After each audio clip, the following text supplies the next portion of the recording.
Do you know what's special about this number? 277,777,788,888,888,899.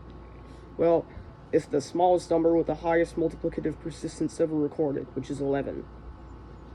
And it's highly unlikely that there's a number with a persistence of 12. Those have never been found, but this is the smallest number with a persistence of 11. And the persistence of a number, the multiplicative persistence, more specifically, is where you multiply each of these digits and keep going with the results until you reach a single-digit number. And in this case, it reaches 0.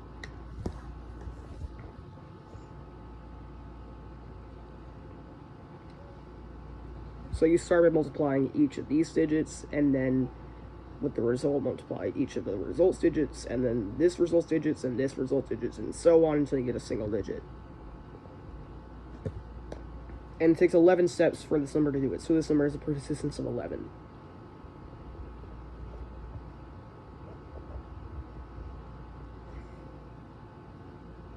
And what I find weird about these persistences is that all these digits just seem glitched.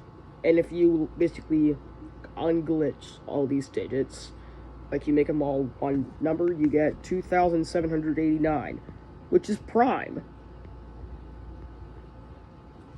Yeah, this number is prime. But to find out the persistence of 2,789, all you do is multiply the digits.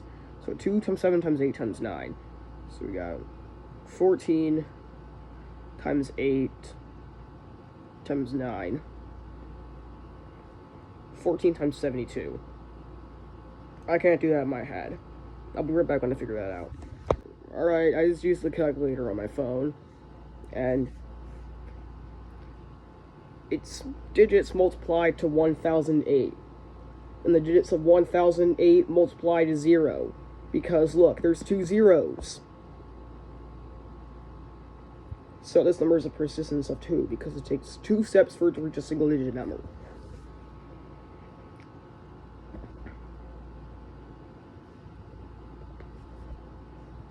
But other prime numbers have a larger persistence. Like, there is one of them that I think has the best property out of all of them. And I'm talking prime numbers.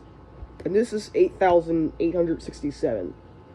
And this number's persistence is 6. And this is the smallest prime number to have a persistence of 6. And you might be asking, why 6? It's because 6 is a perfect number.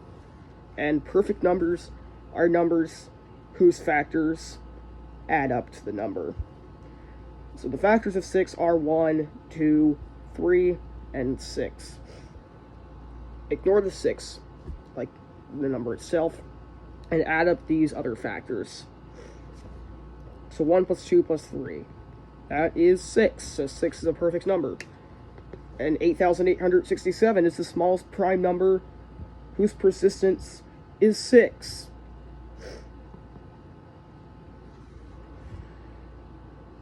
And there are no prime numbers less than this number that have the persistence of a perfect number. But these multiplicative persistences can get weird. Because take 837, and now take 8,837. These numbers seem related, even though they absolutely have no relation to each other whatsoever, because this number is divisible by 27 and 31. It's a composite number with like 7 total divisors, but this guy is prime. Its only factors are 1 in itself. And usually those types of numbers have no relation. But these numbers are actually kind of related, because 837 has a persistence of 4. And 8,837 has a persistence of 4 as well. And they both go down the same path, technically. Because if you multiply 8 times 8 times 3 times 7, you get 1,344.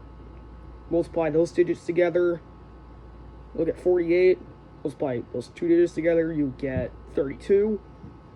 Do that again, you get 6. That's 4 steps.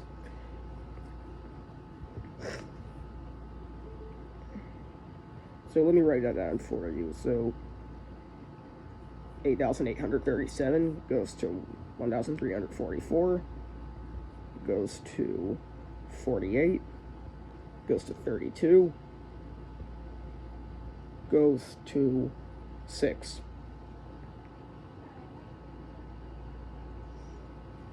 So this number is a persistence of 4. But now take away this extra 8 right here and ensure that all the digits are different. Now we got 8,000, not 8,000, I mean just 837 by itself.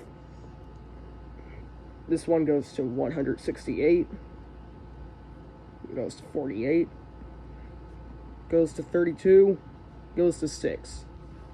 So these two numbers, despite being composite and prime, basically go down the same 48, 32, 6 ending, which I think is pretty cool. So that's multiplicative persistence. But what about additive persistence? Or you add up the digits? Well, that's another story.